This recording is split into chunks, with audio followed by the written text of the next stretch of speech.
What is up, everybody? Welcome to this week's episode of the Dense Pixels Podcast. I'm with your host, Brad, joined by my co-host, Micah. Hey. And Carrie. What's up? So look, last week, I told you that next episode we were going to recap the Game Awards, and allegedly I cannot read a calendar to understand when the Game Awards are happening. So that'll be on next week's episode. But Carrie had the phenomenal suggestion that we could just do our Game of the Year episode this week, and I think that is a stellar idea. As we have done in the past on the show, we will give our lists from bottom to top, from 10 to 1, or in Micah's case, 9, I think, for this year. I'll throw a 10. Okay, you'll throw a 10th. I mean, you get into a point, you know. We're as you guys know, we're pretty loosey-goosey with our rules for our Game of the Year. You know, major expansions are fine. Remakes or, you know, re-releases are fine. Early access games, sure. Also, games that come out of early access, also fine. Like even if it's been in early access for a while, like because we are all working adults that do this as our side hustle. Obviously, we don't get to play like every new game that comes out, like many games journalists get to. So look, we're gonna be loosey goosey and let you know the games that we liked the most that came out this year. I also have my new to me top 5, but I'll just post that in the Discord. We won't talk about it on the show. And of course, once we're done, we will get to the post office where some of you told us your games of the year, and some surprising selections in there, and also some very unsurprising selections in there. So we'll look forward to checking that out. So with that in mind, let's just get right into it right away. No news this week. No impressions this week. We're going to get right to the Game of the Year. So Carrie, what is your number 10? My number 10 is honestly more of a honorable mention than anything else. But I want to bring it up because I have spent a good bit of time in it as of late. Is a little game called Web Fishing. It's on Steam. It's a little indie game. I think it's like $5. And it's just a chill little game where you're like a low poly animal and you fish in the woods. And you can do it with friends. And it's very chill. And I enjoy it a lot because sometimes what I need is a little chill activity to do. And web fishing is a very chill activity. So very good. Micah, there you go. what is the game that you're shoehorning into number 10 on your list? Yeah, I just it's Star Wars Outlaws because yeah, I bought it on a Black Friday sale. It's a fine game. It's competent. It's a game. It's one of those games where it's like, I think I'd rather just watch it than play it. But it is an open world Star Wars game, and it's not bad. I know people were giving it grief because like a woman was in it, I guess. I don't know.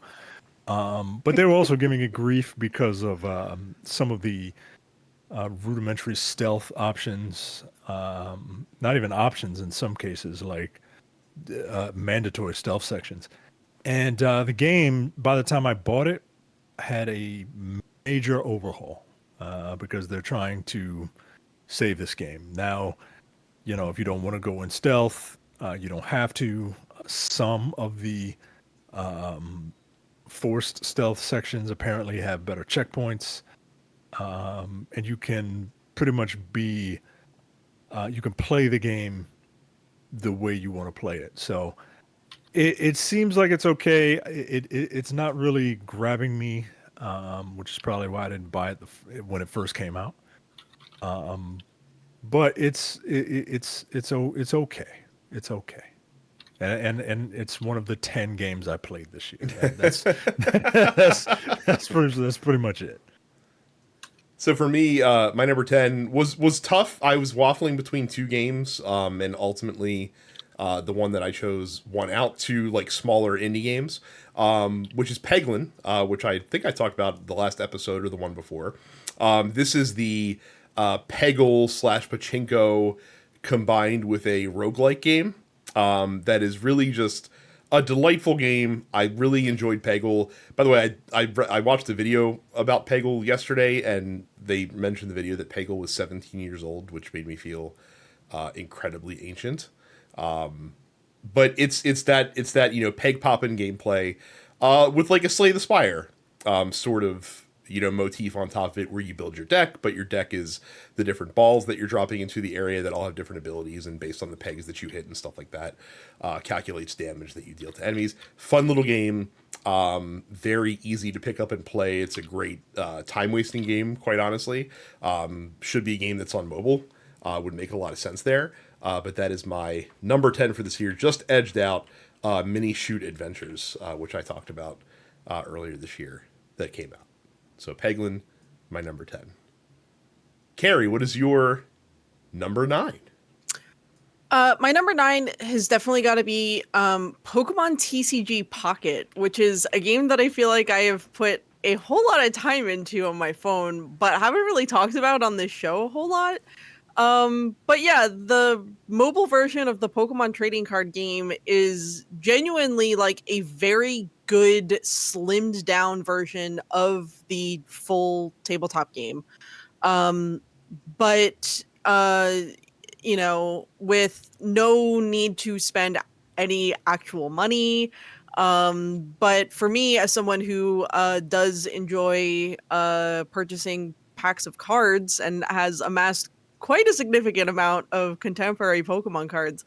For me, it's been a way to kind of like relearn the game and relearn certain rules, like the fact that like, okay, well, when I was playing this game as a kid 20 years ago, you could play any number of trainer cards. Well, now trainer cards have different subsets like item cards and supporter cards and stuff like that. You can only play one supporter card on your turn.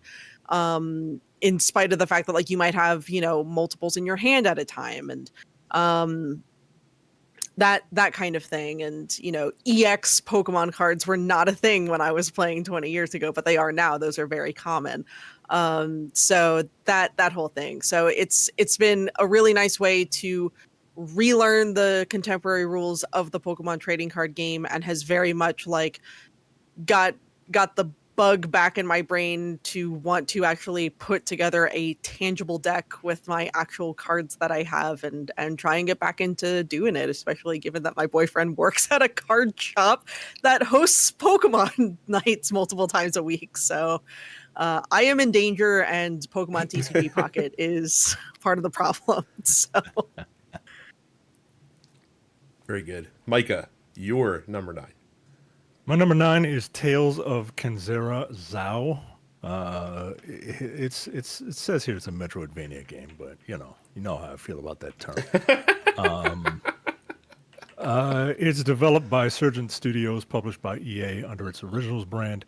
It is the story of a young man who must capture the spirits of 3 monsters as an offering to the god of death, in hopes that the god of death will resurrect his father.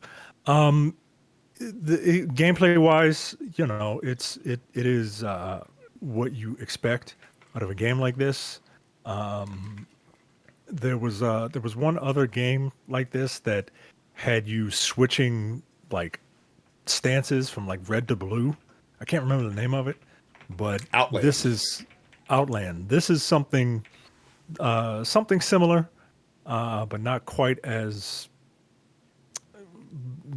developed as Outland. This and the story here is really good. The story is kind of what brought me here. It's a story about having to deal with grief and death, and yeah, it's a very thoughtful story. Something that I really wasn't expecting out of when you play these games, you expect mass luchadors fighting chickens or guys whipping Dracula or whatever, right? Like I wasn't expecting a heartfelt story here, but if you like these types of games, then you should play this one and another one that I'll talk about later. All right. Very I think I know which one you're talking about, but I didn't know you played that game this year. But that's there you go. My number 9 is a game that came out of early access this year, went into full 1.0 release. That is Songs of Conquest. Songs of Conquest is kind of a modern ode to the old Heroes of Might and Magic series, where it's this turn-based strategy, like game where you have heroes that you command on a map that you send around to collect like different resources to build up different towns and like castles that you have that will let you earn currency, recruit new troops, level up your troops, upgrade them, that you eventually will send against like the other heroes on the map in these small turn-based strategy battles. I'm not. I've come to learn that I'm not typically a tiles guy when it comes to like turn-based games. But for some reason, because I guess the battles are much quicker and a little bit more simple in Songs of Conquest, they don't bother me here. And I just really like the kind of like board gamey aspect of this series. Really cool, like high resolution pixel art. Like it's not quite the like HD 2D style of art, but it's kind of in that same wheelhouse. And just a really solid package. I think the game as it stands right now has 4 different factions, each of them with their own campaign, the ability to do online or offline single matches that you can customize out the wazoo as far as options, maps. You can build your own custom maps, all sorts of stuff like that. So like I said, a really good package for what it is. So Songs Conquest is my number 9 game this year. On to number 8 and back to Carrie. My number 8 is Shin Megami Tensei 5 Vengeance. This would rank higher probably if I had actually spent more time with it. I got like probably 2/3 of the way through the path of, or the canon of Vengeance, and then kind of got distracted with things that ended up ranking higher on my list. But I do intend to go back and finish it. It's still extremely good. The numerous quality of life upgrades that come from the fact that SMT5 is no longer limited to the Nintendo Switch, and can now be played on PC and PS5, etc. Really makes it a game that's very much worth playing, especially if you are someone who maybe played Persona 3 Reload this year or Metaphor ReFantasio this year and have an itch for similar types of JRPGs with perhaps some similar types of themes to them, that are just maybe handled in a far less heavy-handed and far more esoteric kind of way. SMT5 in the first place was great, and Vengeance in particular is just very good. Yeah, that's definitely on my to finish list. All right. Micah, what do you got for number 8? Number 8 is Final Fantasy VII Rebirth. Look, this game is as much shit as we like to give Final Fantasy VII. I don't think either one of us hate it. But whenever something is overhyped, I need to take it down a peg just to make sure. It's our natural instinct to just keep everyone humble. Yeah. Well, that's what happens. That's what happens when you work with Jay. You know what I mean? You gotta make sure you keep people humble. This game is the sequel to the first remake, and it is, it's Final Fantasy. I enjoy the way that these games play. I appreciate the real-time action element with, slight strategic role-play elements of it. It covers the part of the story that I am the most familiar with, which is like the second half of the second 2/3 of disc 1. I'm going to see the rest of disc 1. It is one of my favorite characters in that game. My second favorite character in that game is Barrett. And his story is, for as like gruff and hyper serious as he is, he's got a really, really like good story, and I was very much looking forward to seeing it play out, all new and shiny, and it didn't disappoint. The fight with they call him Dine, I call him Dean, is I know it's Mako. Shut up. But that drama in this game is perfect. I loved it. I loved it. So yeah, Final Fantasy VII Rebirth, not bad. Nowhere near the top 5 though. Get out of here. My number 8, I have a feeling will appear higher on at least one other person's list, if not both. But I just didn't put enough time into it this year because I'm kind of waiting for the rest of the game to come out, and it might have been higher had I given it more time. But it's Hades 2, Electric Boogaloo. Like it's more Hades. I think that they've improved on the original in pretty much every way. I don't want to get too spoilery because the game's obviously still in early access, but they've the way that they have the different areas that you can explore in the game, having the secondary tool that you can take with you to kind of shape how you farm certain things on your run, is all very interesting. I like the kind of the revamping of the I can't remember what they called it, the mirror, the talent mirror in the first game, kind of revamping that into the that sort of skill board that you have to spend points in order to, and the better abilities obviously cost more points, so you can take fewer abilities in with you. I think it's all really smart and clever.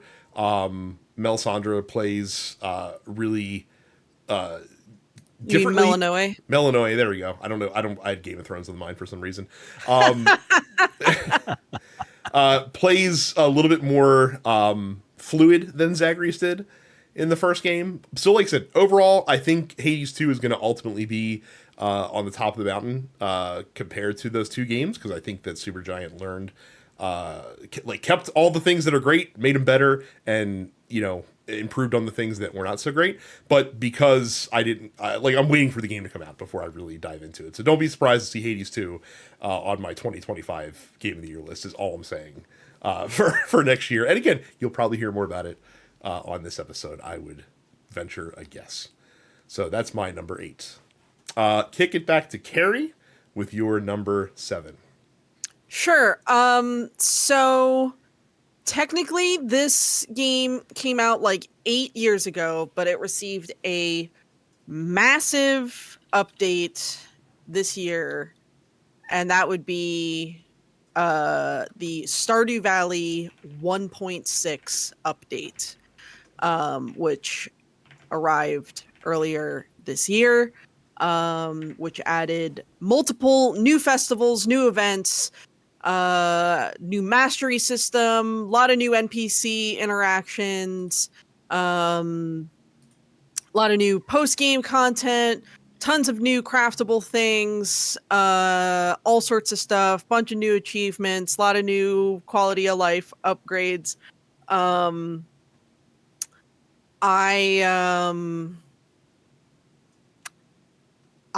had already played a lot of Stardew Valley, and then they dropped the 1.6 update, and then I played a lot more Stardew Valley.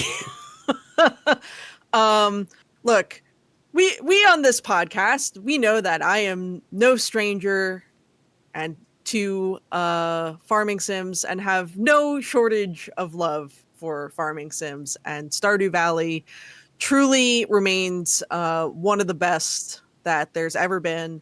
And the 1.6 update just,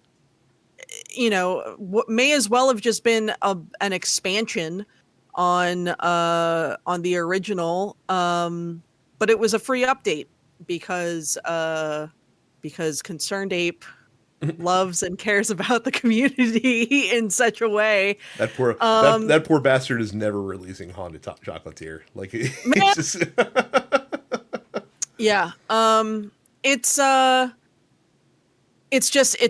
very good. So I actually have like a standing appointment with one of my closest friends, my friend Erica, who lives back east, where basically every weekend we have like a 2 or 3 hour like Stardew Valley like multiplayer session. So I play Stardew Valley basically every week with a friend of mine in a multiplayer session. Is that what she's been doing?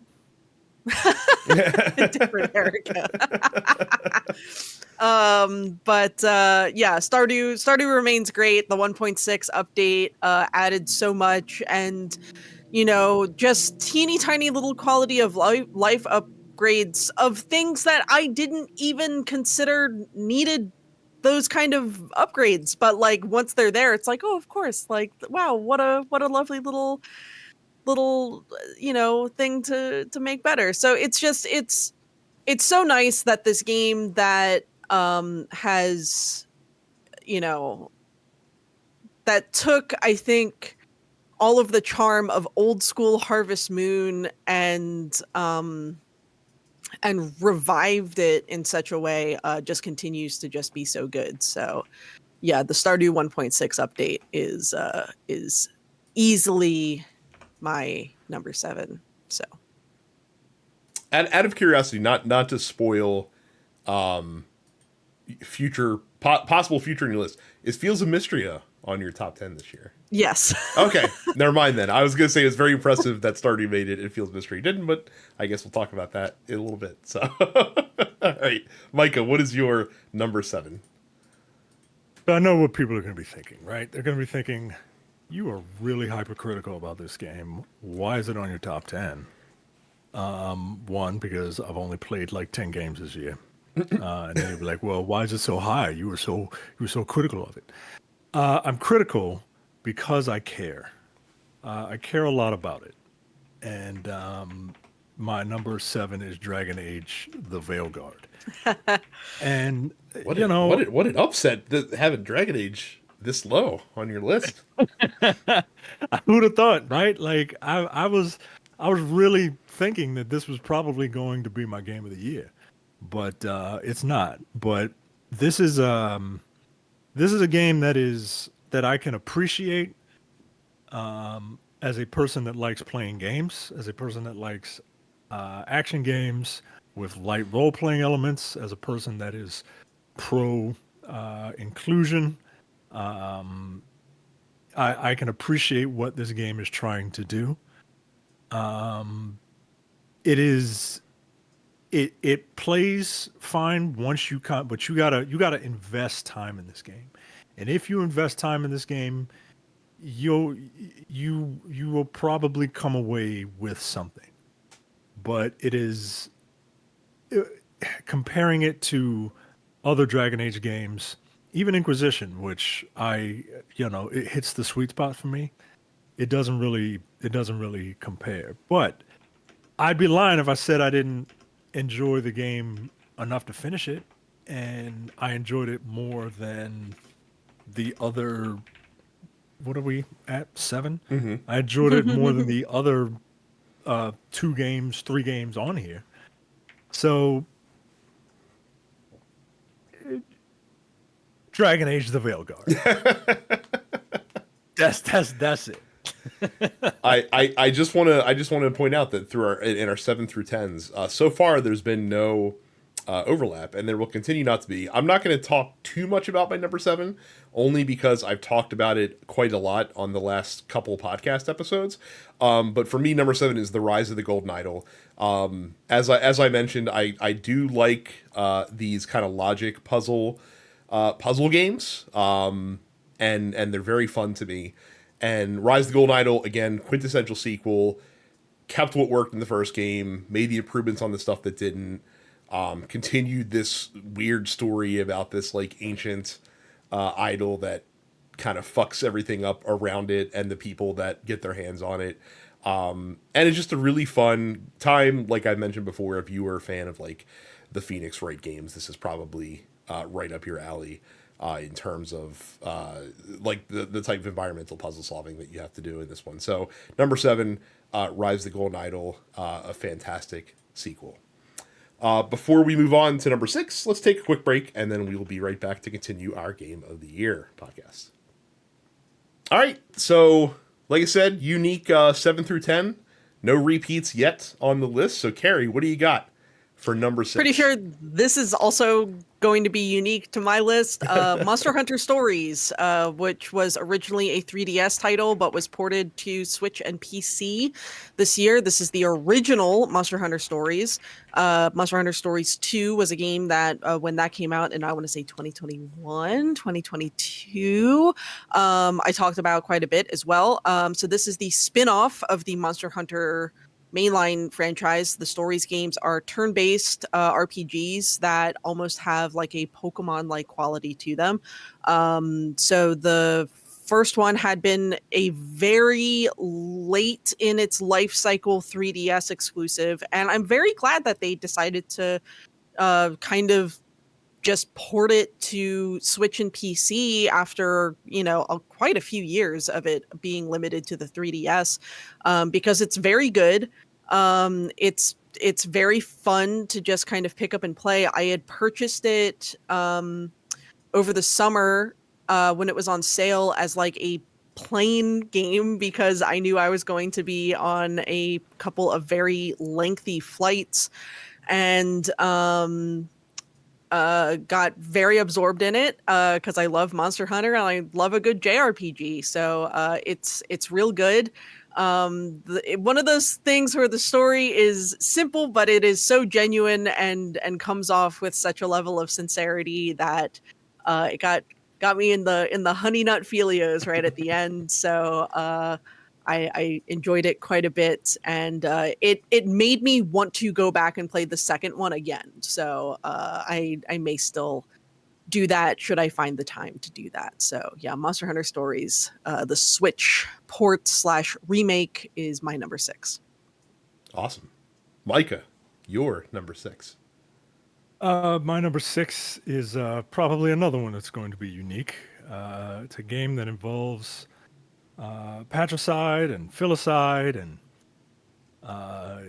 dance fighting and the game has a history of kangaroos fighting. It's Tekken 8, guys. It's Tekken 8.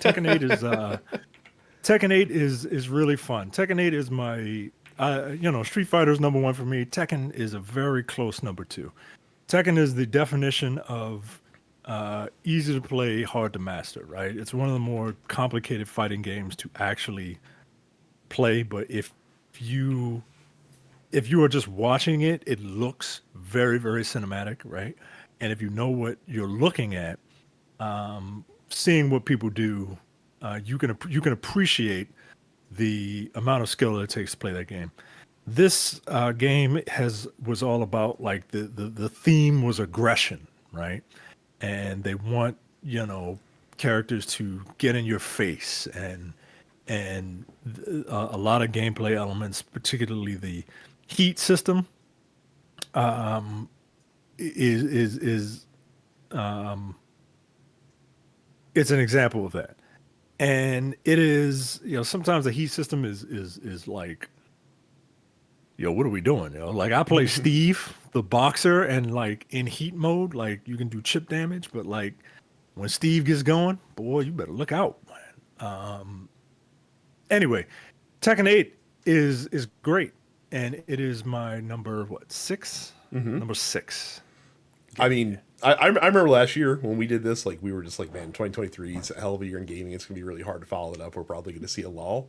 And if Mike if Tekken 8's number 6 for Micah, you know that this is a good year in gaming. Same for me. So like for me, like I knew what my top 5 games were, and I knew that my number 6 game was going to be just outside of the top 5, and it broke my fucking heart because in literally any other year, this game would have been probably a top 3 game for me.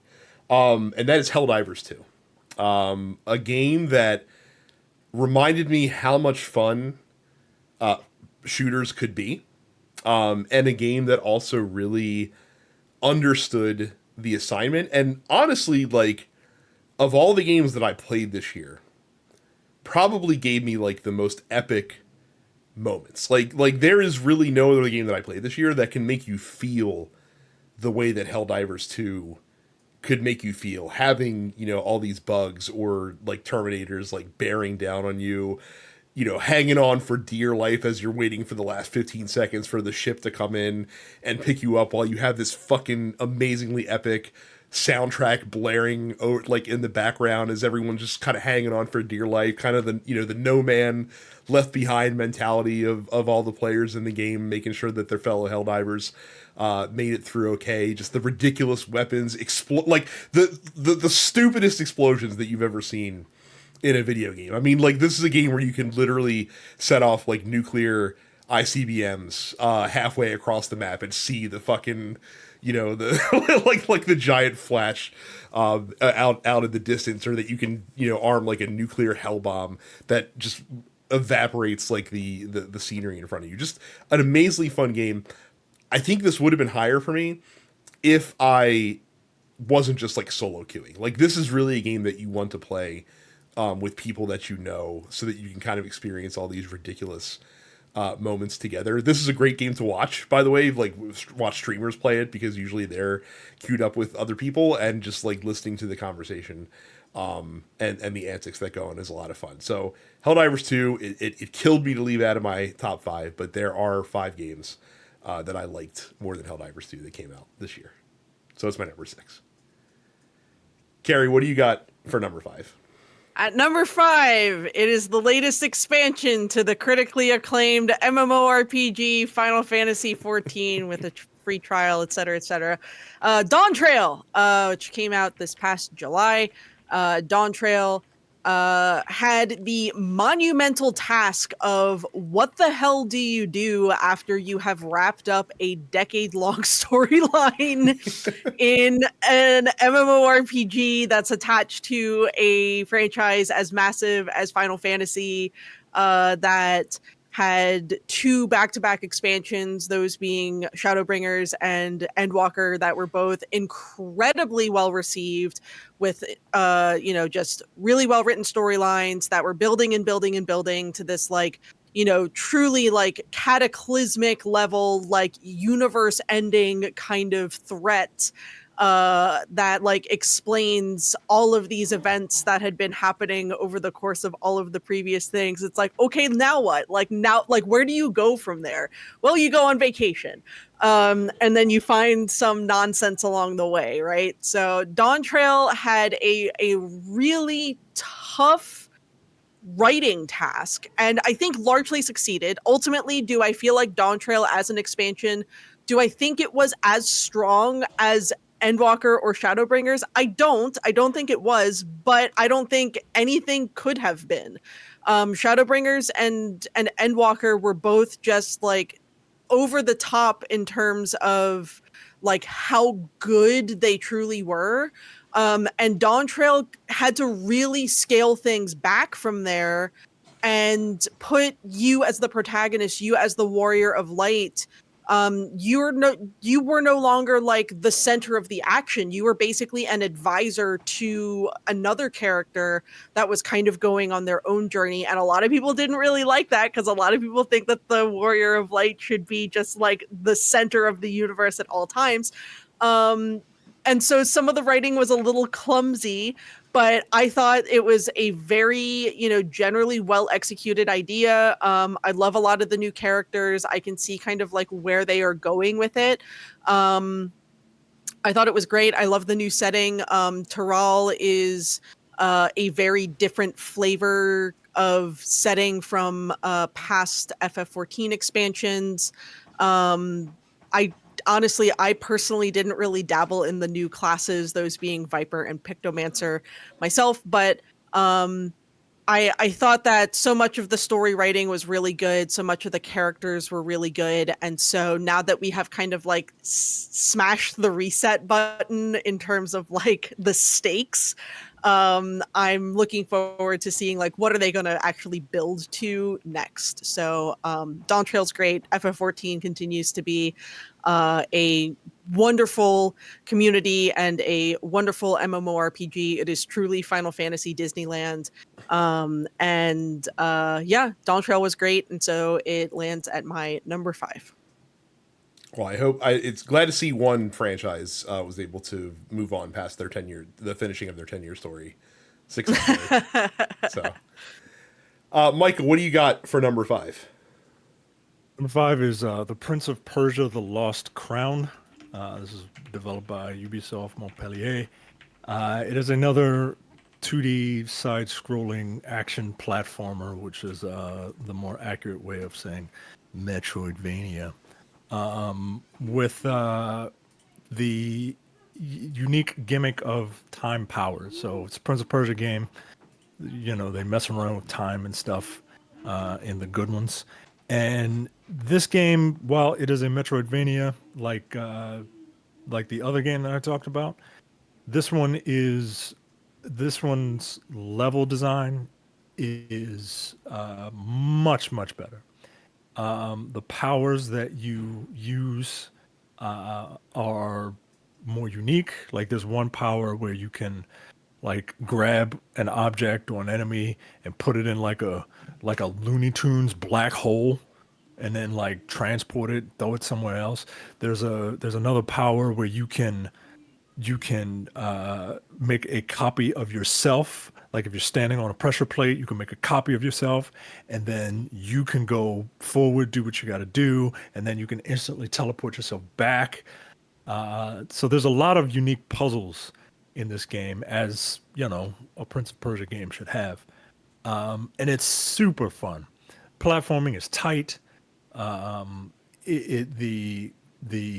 you never feel like, oh, the game robbed me, right? You never feel like the game cheated you.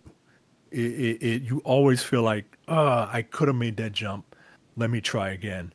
And with very, very generous checkpoints, you know, if you fall into like a pit or whatever, this game's really, really good. If you like these type of games, you should get both. But if you only can afford one, get this one. I remember now why I didn't tell you guys I was playing this. It's because this game was $50 when it came out, and you know I'm very weak. I'm very weak. I mean, the good news is it's Ubisoft, so I'm sure anyone out there listening can catch it on a sale. And look, give Ubisoft as little money as possible for this game because they disbanded the team that made it.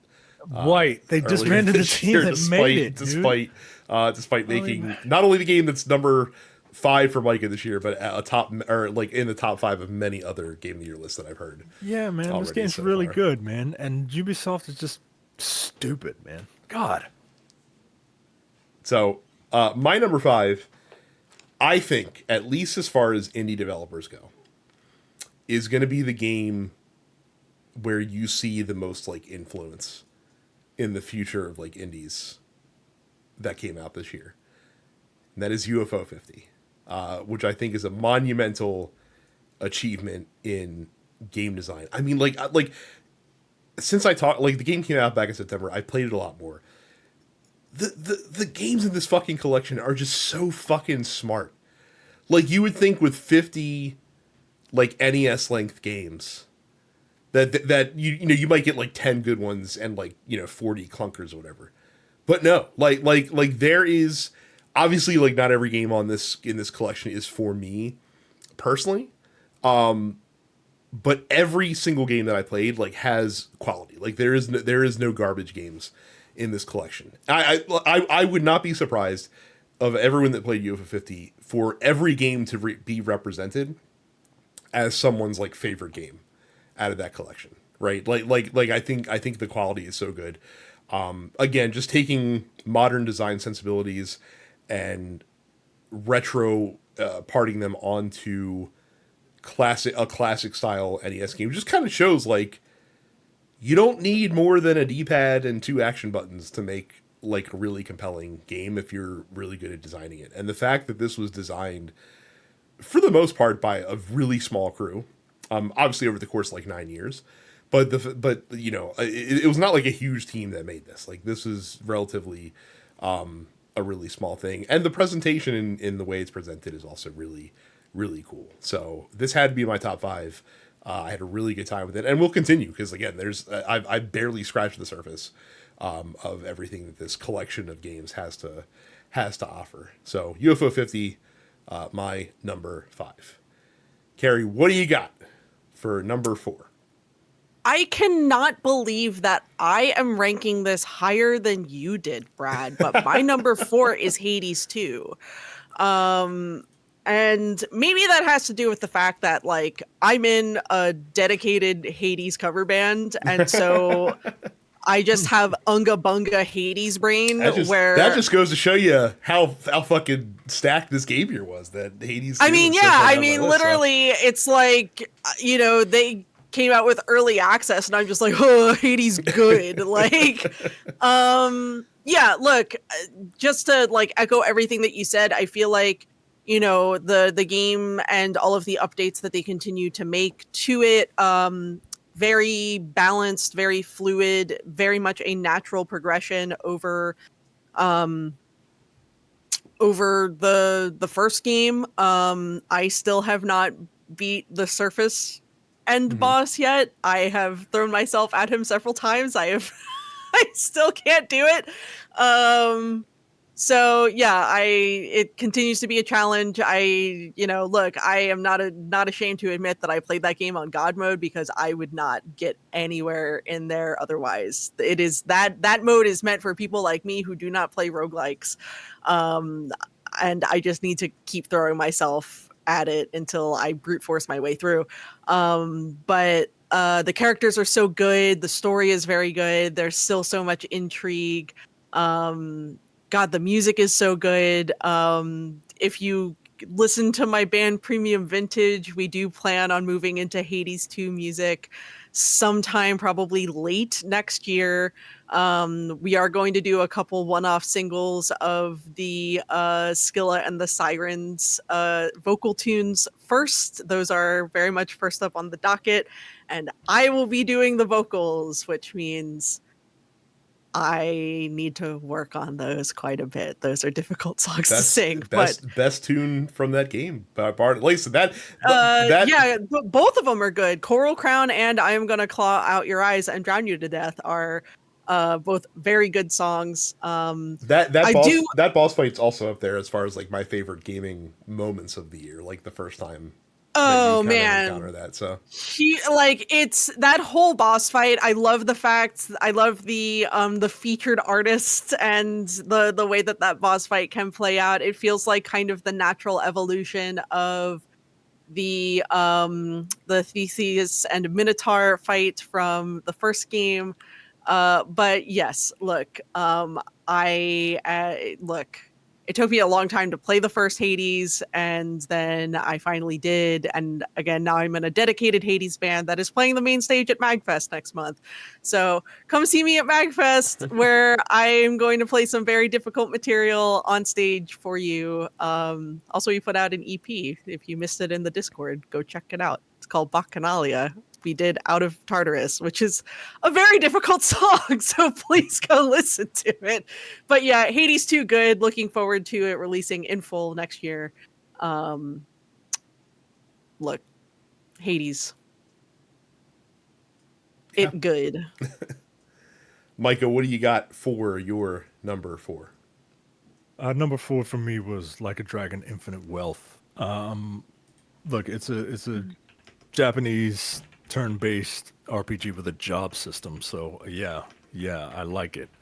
Um, it continues the adventures of Ichiban Kasuga. He ends up in Hawaii. I'm always amazed at RGG Studios for their being able to create very dense open worlds, dense cityscapes. They prove that bigger is not always better, and dense should kind of be your focus. That's what I wanted to see in this generation of hyper detailed environments, not just like big sprawling nothingness. And they pull that off, and they do it with a brand new with a couple brand new maps. Um, the combat system is turn based, but it's also position based. So if it's your turn, you can move your character within a certain radius. And let's say you move towards a bike, right? You could pick up that bike and use it as a weapon.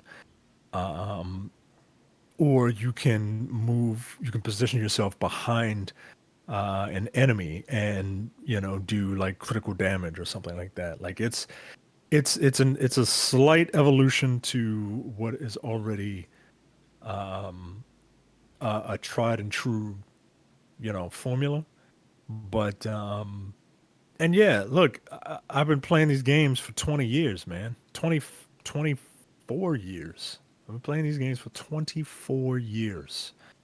And we see the the latter stages of Cosmic Kiryu's life. And you know, it it's this is probably sentimental positioning for me on here, but yeah, man, like this is I love it. I love this stuff. Very cool. Number 4. So Baldur's Gate 3 was my game of the year last year, if I recall correctly. But just because of the fantasy, like traditional D&D setting, it didn't. There's always gonna be part of me that's kind of detached from that. Like I'm a big setting guy, and for me to really get into a game, it needs to be in a setting that I like. Well, setting that I've come to really like in the past couple of years that I've discovered is the setting of Warhammer 40,000. And so when you take those two delicious flavors, Warhammer 40,000 combined with a Baldur's Gate style CRPG, and you mash them together, you get a delicious product that is Warhammer 40,000 Rogue Trader, which is a very fun turn-based CRPG set with the perfect type of character for this vast exploration game. Again, for people not familiar with the 40K universe, Rogue Traders tend to have a lot of latitude to kind of do whatever the fuck they want. And even stuff that like would get normal people killed or investigated by the Inquisition, and kind of getting to play in that setting around a pretty cool story around the forces of chaos and the corrupting factors of that, and the old ones. Pretty cool, really fun game. Really had me glued to it when I started playing it. This technically was a 2023 release, but it came out so late in the year that I'm counting it as a 2024 game. So number 4 for me, Warhammer 40K Rogue Trader. We're going to take one final break, and then we'll be back with our top 3. All right, so we're in the top 3. As is typical, I'm pretty sure I know what games are going to be here. I'm very curious to see the order that they shuffle out in. So we'll start with Carrie. What was your number 3 game from this year? Mine is Fields of Mystria, which released this year in early access. So as I said earlier, when talking about the Stardew 1.6 update, I love a good farming sim, and Fields of Mystria is a game that I know I talked about, earlier this year on the show. But what makes Fields of Mystria stand out to me is how it very much like it goes out of its way already, even in early access, even with like pretty clear content walls and stuff not being there yet, right? Like the mines aren't done yet, and there's not a lot of festivals yet, and you can only advance relationships with the villagers to a certain extent, like maybe 6 out of I think a planned 12 or 14 like levels or something like that. Even with all of those kind of like walls in place as they are actively finishing development on this game, there's still so many things that make Fields of Mystria its own thing that's so separate from anything Stardew Valley does, and so many things that Fields of Mystria does better than Stardew Valley in a lot of ways. Fields of Mystria has a very deep crafting system that I think is really neat. There's carpentry, there's all these different skills that you can build up. And you can really see your progression. You can dedicate yourself to being like, hey, I'm going to like get the materials and I'm going to work on forging so that I can really, upgrade all of my things on my own. So I'm going to work on mining and do that. And you can really sort of like dedicate your time to that, to advance those skills, and to upgrade all of your things in that way. Or you could flip side and be like, hey, I really want to work on, animals. And so you dedicate yourself to expanding your barns and getting cows and chickens and whatnot and that sort of thing. So, or cooking or carpentry or fishing or any of these things, which is like, it's so great. I love the lore. I love the story, the fact that like you were an adventurer and you're coming into this town that was affected by an earthquake. And so rather than what Stardew Valley had was this like, kind of ho-hum little sleepy town, and you come in and you kind of revitalize just this one building.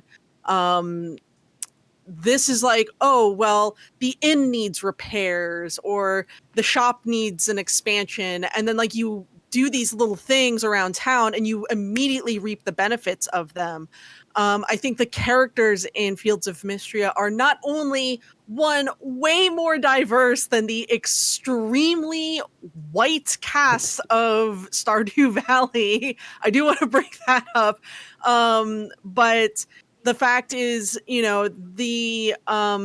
they're all like, they're well written and they do more things. I think it's really cozy and cute that every Friday night, the characters go to the inn and, one table will be doing like a drawing session together, and one table is very much playing Dungeons and Dragons together, and one table is just sort of like drinking with each other and whatnot. And it makes it feel kind of like a real place in a way that I feel like the writing of the characters in Stardew Valley, it's like they're all just kind of going through the motions after a time, and they're very predictable as far as like where you're going to be able to find certain characters at certain times.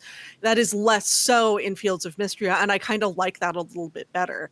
I think the lore, the sort of like level of mysticism and magic and whatnot that's present in Fields of Mystria makes it feel slightly more akin to Rune Factory in that way. The level of combat, I think, is also better than Stardew Valley's combat. Also makes it feel a little more like Rune Factory in that way, but it does very much stand on its own. Can't wait for this game to have its full 1.0 release. Presumably sometime next year. The music is great. I've been very fortunate to become homies with one of the composers, Kat and Arthur, who's doing incredible work on the soundtrack. A lot of really great people working on this game. I've been following this game's development online for the last several years, and I have been just nothing but thrilled to actually have it in a fully playable state. It's been great, and I can't wait to see the full version. So very cool. Easy pick for number 3. All right, Micah. I know your top 3. I'm curious to see the order in which they fall. So what do you have for number 3? My number 3 is Warhammer 40K Space Marine 2. This game is just a good old fashioned Xbox 360 style full featured product. It's set in a world that I find incredibly interesting. It is a third-person shooter that is, it's just fun to play. It has an interesting story mode. It has really fun co-op, and it has engaging multiplayer. Especially now that they are trying to pump out more maps, 5 different styles of play, all play not very different, but they all play different. Certain classes can only use certain weapons. One particular class can only use like a pistol and a melee. But you have a tremendous amount of movement. Another class you can use every type of armament. There's the sniper class. There's a heavy class. It's just really fun to play. I can sink hours just the same feeling that I got playing Destiny is the feeling that I got while playing Space Marine, particularly co-op. I can just run effectively what the Destiny equivalent of strikes in this game for hours and hours and hours, and I did. Um, yeah, Warhammer 40K Space Marine is my kind of like big dumb action game for my big dumb action brain. Yeah, if I had time for this, I'm sure it would have been on my top 10 as well. I will get around to this eventually. And look, it warms my heart to see two Warhammer games in the top 5 on our podcast here. My number 3 game, I feel like in any other year would have been my number 1 game. Like as soon as I found out this game was happening, I'm like, well, this is going to be my favorite game of this year. And there were 2 games that I loved even more than this game, but still number 3, pretty good. If you could distill joy, like the feeling of joy, and put it into a video game, you would inevitably end up with Astrobot, which is my number 3. Just a fantastic 3D platformer. It's I don't know if I'm gonna say that it's a better 3D platformer than Super Mario Odyssey, but it's damn close. Definitely not. There's not a bad level in this entire game. Like every level is fun. If you're a longtime PlayStation fan, it's especially fun, just because of all the little Easter eggs and all the characters that you have that you rescue and then that are in your little play area. I love the fact that the game will.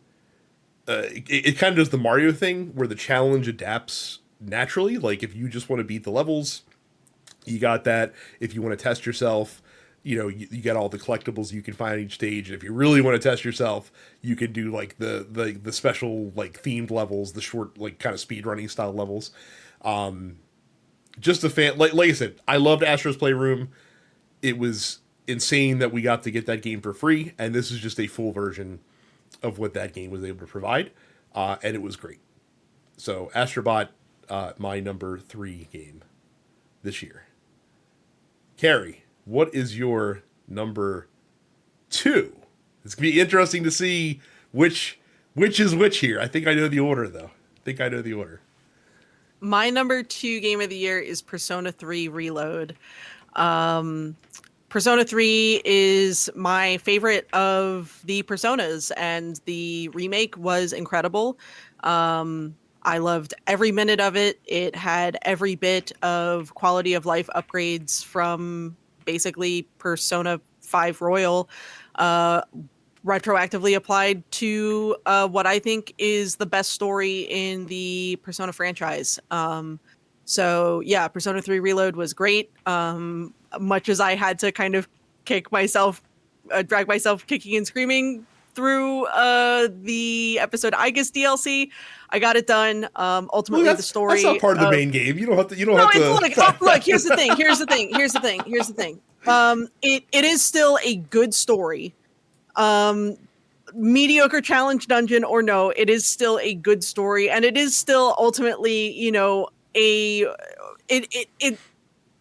it passes muster for what you pay for versus what you get out of it, in terms of story and overall amount of content. You just have to understand that it's not the same kind of content that you get out of the rest of Persona 3. I think it's the only kind of like real shame in all of this is that they chose to just do a remake of basically Persona 3 and then Persona 3 FES, and that unfortunately the content that was created for Persona 3 Portable with the female protagonist and those additional story beats and whatnot are still limited to just Persona 3 Portable, and that they chose not to do all of that additional dialogue and programming and whatnot. I get it. That's a very expensive endeavor, and a lot more voice acting that would have to be recorded and redone and all of that. So unfortunate, but I understand. But regardless, Persona 3 is a very special game to me. It was very much my kind of introduction to the Shin Megami Tensei franchise at large. I love that so many new people got to play Persona 3 and experience the story of Persona 3 through Reload. It really was just like a very, very, very well done remake. Loved the redone music. Loved the new music. Yeah, Persona 3 Reload was great. If you are a fan of Persona, especially if you played Persona 5 and enjoyed Persona 5 and haven't picked up Reload, please do. It's incredible. So can't recommend it enough, but it is my number 2 this year because the game I am currently playing has eclipsed it as my number 1. So, Micah, what is your number 2? All right. So number 2 and number 1 are right there, right? They're right there. Mm-hmm. And you have to. We've been doing this for 11 years. I think this was the hardest decision that I made between 2 games as far as 1 or 2. Yeah, because for me, I have to kind of figure out what do I want out of my video game experience, right? Like, do I want like what weighs more, right? The experience I have, like in it, right, throughout like story or incredibly addictive gameplay, right? It's it's very very difficult, and for me, this game was a surprise. Both of these games were a surprise. But I think Balatro is going to be my number 2. I I mean, it's right there though, man. It's right there. Look, this game, when Brad first told me about it, I'm like, ugh, card game, Brad, his dorky ass card games, ugh, right? And then I saw other people talking about it, and the thing that put me over the edge was one of our neighbors. Her husband plays games, and she'll play a game, but she's not like into it like we are. And she said, "Have you heard of Balatro?" And I'm like, "I've heard of it, but I never played it." And she said, "Oh my God, it's amazing! Like it's fun." And I'm like, "All right, like, like, like the absolute most casual of casual people, absolutely." She's like, "I'm addicted to this game." And I was like, "All right, I gotta try it." Right? Turns out I'm paying for Apple, Arcade, so I could play it for free. Look, it's worth buying. Okay, it's worth the $10 you can pay for it. It's an incredibly addictive game. It's you don't need to know anything about poker. You don't. You just have to know how to match cards. And I don't even know how to describe this game. Maybe Brad can do a much better job. I think he has done a much better job of describing it when he first talked about it. And but it's just once you get into it, I was like, what is this? But then I went around, and then I started getting jokers, and these jokers really change up the game. And I'm like, oh, okay, well, let me play another one, right?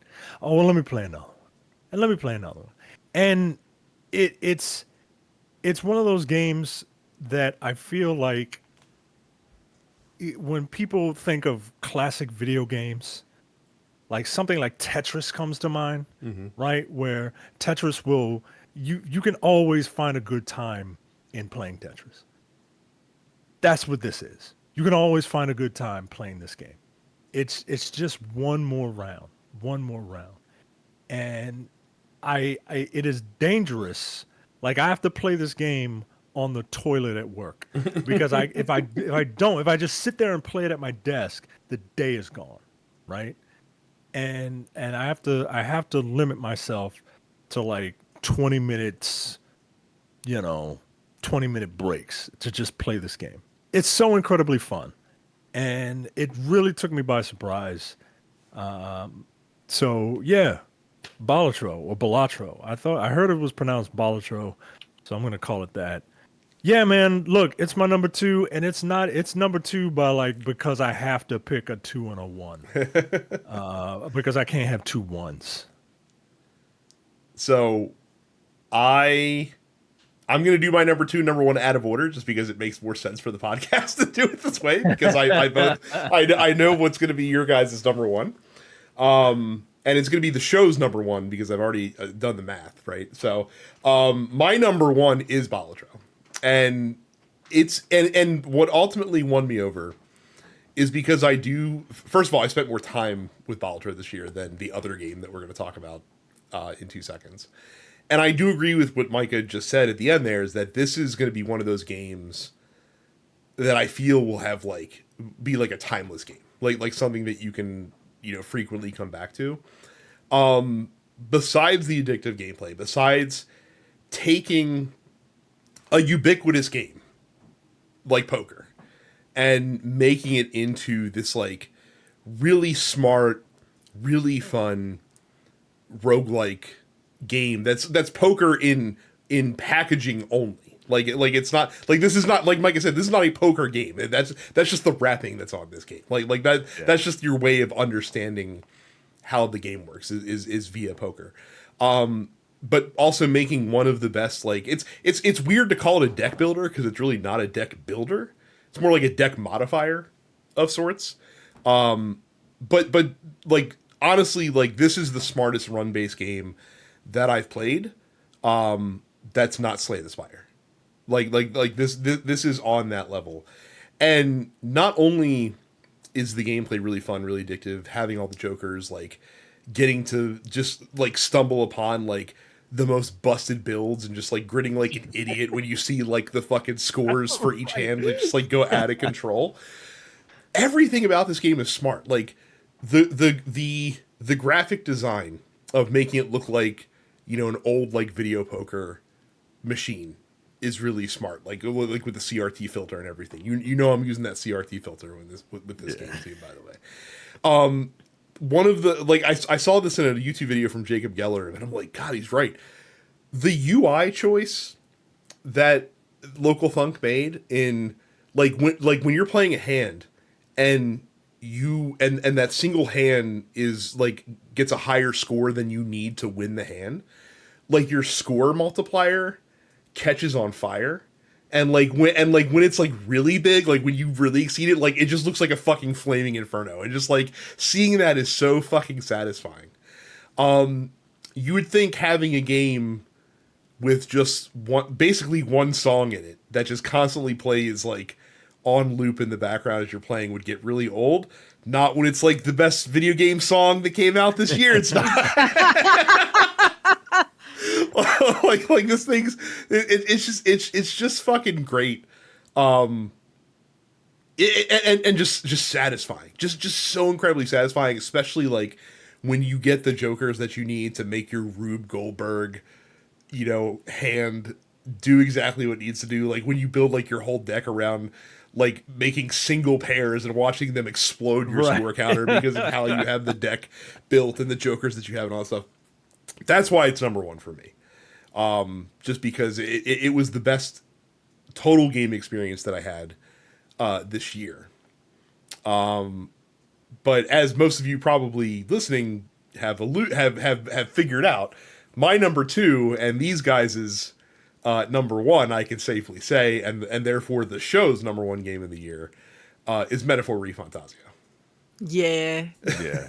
It is. Yeah. It is. I'm not even done. I'm gonna, as to not go into so that you guys don't spoil any shit for me, I will let you know. So as of yesterday, I got the final party member. Okay. So I am at that point in the game. This game real good. Everything about this game, it has so many things that I love about Persona. It has so many things that I love about more classic mainline Shin Megami Tensei things. It is extremely woke and not afraid to be extremely heavy-handed in discussing things like discrimination and political unjustness and all of that. It is extremely upfront about all of these topics. And let me tell you something. It is just kind of like knowing how other games from especially like Japan have treated some of these themes, like it's shocking to kind of see some I of am the subtlety dumbfounded. yeah, from a Japanese developer on some of Yeah. these things. It's I'm blown away that a developer that, again, technically, yes, this is a brand new developer, Studio Zero, but this is spun out of people that are all coming from Atlas, which historically in the past has not handled such topics with the same level of grace. I feel like Atlas often fumbles the bag when it comes to things like minority representation in their games. So for them to have done such an incredible job with this game is really, really incredible. Again, I'm not even done with it, and I can already tell you that it's my game of the year. I'm looking forward to wrapping up this episode so that I may quickly make dinner and then resume playing it. Because I'm going to be flying out east for a week and a half in a couple of days here, and I won't be able to play it during that time. So I'm trying to just get as much done as I can before I leave. But yeah, gosh, like just astounding writing. Luis is a villain of all time in so many ways, because he is so cartoonishly evil but at the same time is written so well, and he is so principled, and he's so consistent, and he's so smart, and he's always 2 or 3 steps ahead of you in a way that like you as the player can see coming, but that the party just cannot ever really seem to fully get on board with. I love this game. I can't wait to play more of it. I hope we get a million more metaphors. And every time I see a Shin Megami Tensei or Persona Easter egg, I point at the screen and like that fucking Leonardo DiCaprio like meme. The presentation of relics was a really good one because everything in the background was a reference to either a Persona or Shin Megami Tensei game. So yeah, I'll let you guys talk more about it. It good. It good. Look, I echo everything you say. I appreciate this game for the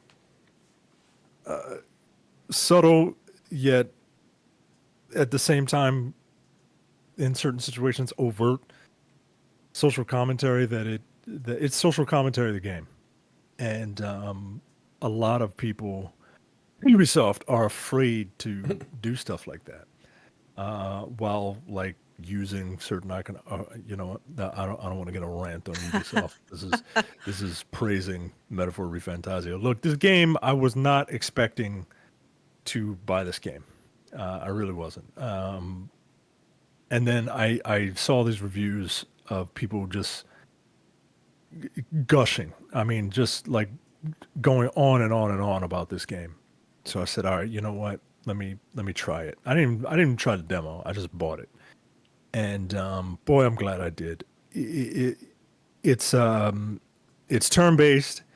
But the kind of tweaks that they've done to turn based combat are welcome. You know, more people. I think Brad said it once. More games need to, if you're going to do turn based combat, like they should factor positioning in, right? Front line and back line. They should do that more often. I know they used to do it. It's very like games. Early Final Fantasy of them. But better back. Because you can like you're encouraged to switch on the like it's a tactical aspect of game. Like in the Final Fantasy games, like you said it before battle and forgot about it, right? Like there's reason to switch people and some of the skills even incorporate the moving of rows and stuff like that. Like if you have one of my favorite skills. Oh yeah, is the commander tree that like the skill that forces everybody to the back and then gives them a ups defense everybody's bump. defense. Yeah. That kind of thing. Big fan of that. But yeah, the frontline backline stuff, and then the incorporation of the Shin Megami Tensei turn press system. Yeah. And let me tell you, like that, like having that system, because again, I've never played any of the SMT mainline games, so like seeing that system, like I'm like, maybe I should be seeing what this Shin Megami Tensei is all about, because like I like because like the Persona system, like the One More system, is cool and all, but it like makes it really easy to just like annihilate most battles that aren't bosses, essentially, which is fine. I mean, when you're grinding a lot, you know, you're not going to be upset about that.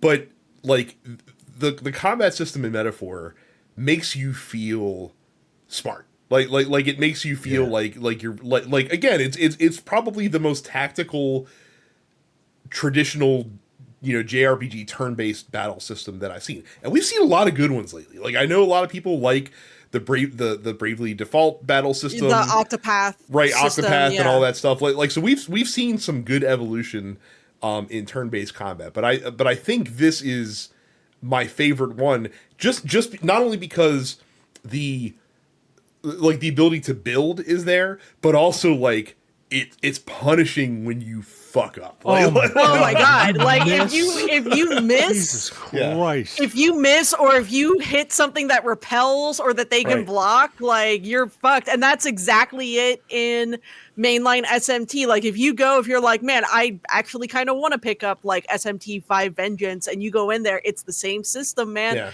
Like you get those extra turns when you exploit a weakness, but if same exact thing, if you hit something that they're completely repellent against, you lose those turns. But the enemies have to play by the same rules. Which you can then strategize. Like, I don't mind telling you that, like, for a lot, like, Heisme was not my favorite character to use during the game, but as we got down to some of the more crucial fights, he was in my party just because I had maxed out his evasion like to the gills, so he was able to cancel out a lot of turns and shit like that. So like that's So the other thing is the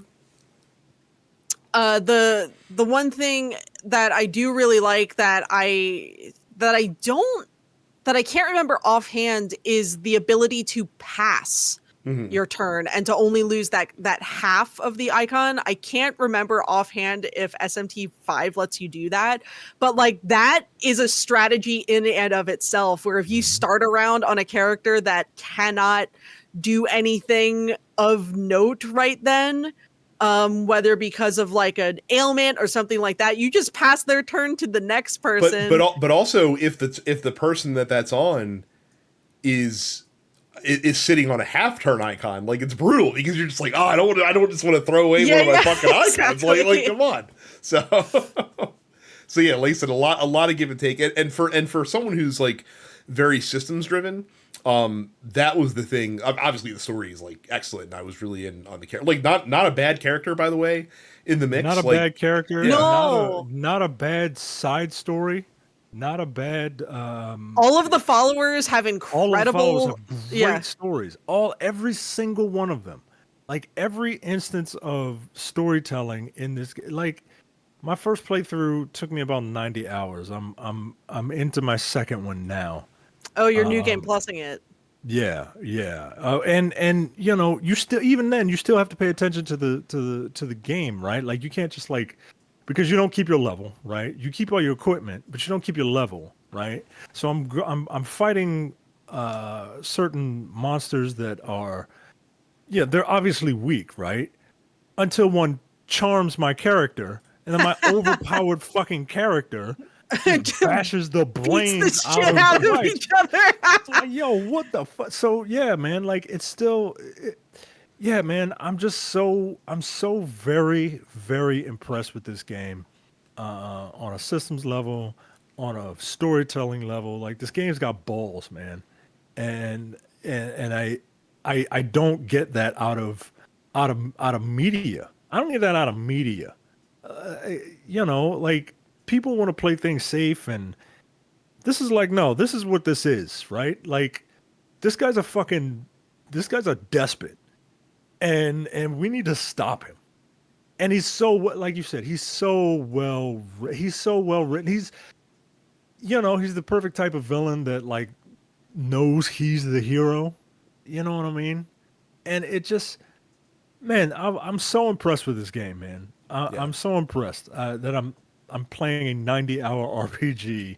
I mean, look, like I said, once Carrie has finished it, I would love to run it back and do like a whole full-fledged spoiler cast that we can then release, because I feel like there's so much to talk about with this game, in terms of just the story and the themes and things that happen in specific moments and all sorts of stuff like that. So, a very deserving number one. So look, despite my best efforts, once again, the Dense Pixels list could not be contained just to 10 games because the number 10 spot has 3 games that are tied. So we go from 12 to 1.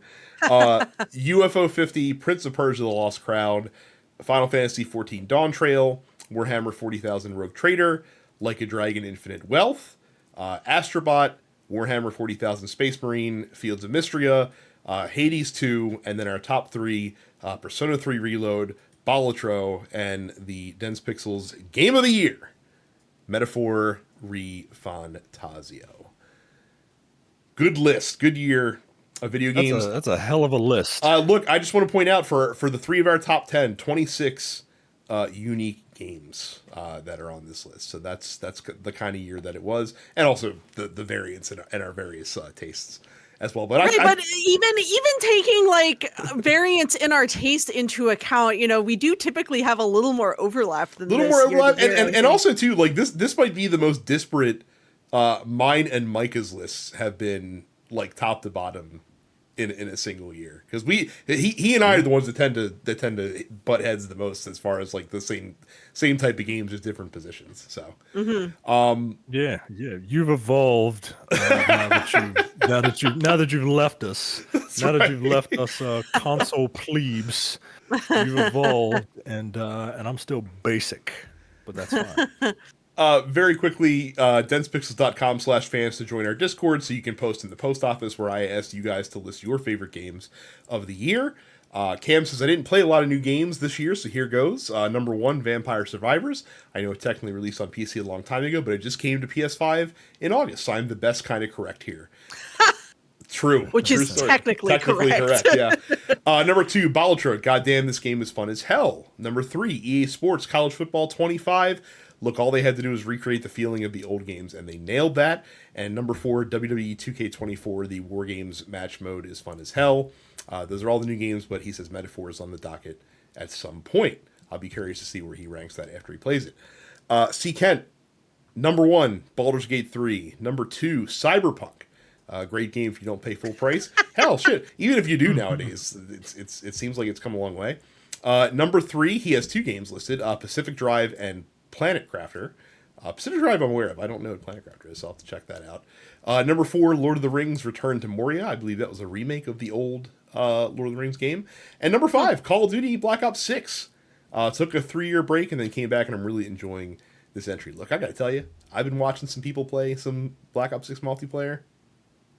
It looks pretty fun. I'm just gonna say it looks pretty fun. Bad Coco G does not list in the order that he has them listed, Astrobot, Persona 3 Reload, and Tales of Kenzaro Zhao. Says, I also started replaying Watch Dogs 2 with the intent to finish it this time, and from the cast, the setting is almost perfect game for me and the high point for the series. Did the series deserve better after the meh follow-up? Yeah, absolutely. 2 was a good direction for that game. Then I like 2, and then what the fuck happened? Did we skip Johnny? We did. Sorry, I totally missed Johnny's. Johnny has just 3 games listed. Metaphor, number 2, Astrobot, number 3, Persona 3 Reload. No notes, he says. Michael B says, of the games I played and beat this year, these are all not new games. Actually, none of them. Except for only NCAA. One is a new game. Yeah. Number 1, Octopath Traveler 2. Number 2, Dragon Quest 11. Number 3, God of War Ragnarok. Number 4, The Wolf Among Us. And number 5, NCAA 25. And they say they're slowly making their way through Persona 5. And finally, T-Wash, Number 1, Astrobot. Number 2, Marvel vs. Capcom Fighting Collection. Nice. And number 3, Tales of Kenzaru Zal. So very cool to see Tales of Kenzaru popping up quite a bit. No, that's great. That's a game that I watched my partner play through most, if not all of, because I think that was on Game Pass, something like that. Yep. Yeah, it was. So yeah, I'm glad that more folks played that. I do also want to mention 2 games that I intend to play but have not yet gotten a chance to. One of them is The Legend of Zelda: Echoes of Wisdom, which is going to be what I will be playing on the plane and then while I am in Maryland, since I will have my Switch with me, and that'll be my only gaming thing that I'll have on me. And then the other is Sonic X Shadow Generations, which I plan to play through once I'm done with Metaphor. So looking forward to playing through both. Zelda especially, because I like Zelda, and I've heard nothing but good things about Echoes of Wisdom, and I'm sure if I actually had the chance to play it, it would have landed on my top 10. But unfortunately, it is turning into a plane/holiday time with my family game. There you go. Oh. So... And I'll say I guarantee this will be on my list next year, but it just released in early access, so I didn't want to put it on this year. And I'll talk about it more next episode. Path of Exile 2 is real good, y'all. just putting that out there right now. So that's something to think about too for next year, certainly. So look, 2024, it's a wrap. We will talk about the Game Awards for real this time on the next episode. So look forward to that. Again, you guys will. I won't be here. Yes, Carrie won't be here, but me and Mike will talk about the Keeleys. Again, don't forget to join the Discord, densepixels.com/fans. Subscribe on YouTube, youtube.com/densepixels. Subscribe to the show and the other TNP Studio shows wherever you get your podcasts. And of course, $5 a month at densepixels.com/premium signs you up to be a premium member with us. That is going to be it for this supersized Game of the Year episode. Thank you all very much for watching and listening, and we'll see you all the next time. See ya. See ya. You're watching the Dense Pixels YouTube channel. Click the subscribe button while you're here, and make sure you check out our weekly podcast where we discuss the latest gaming news and our impressions on what games we've been playing.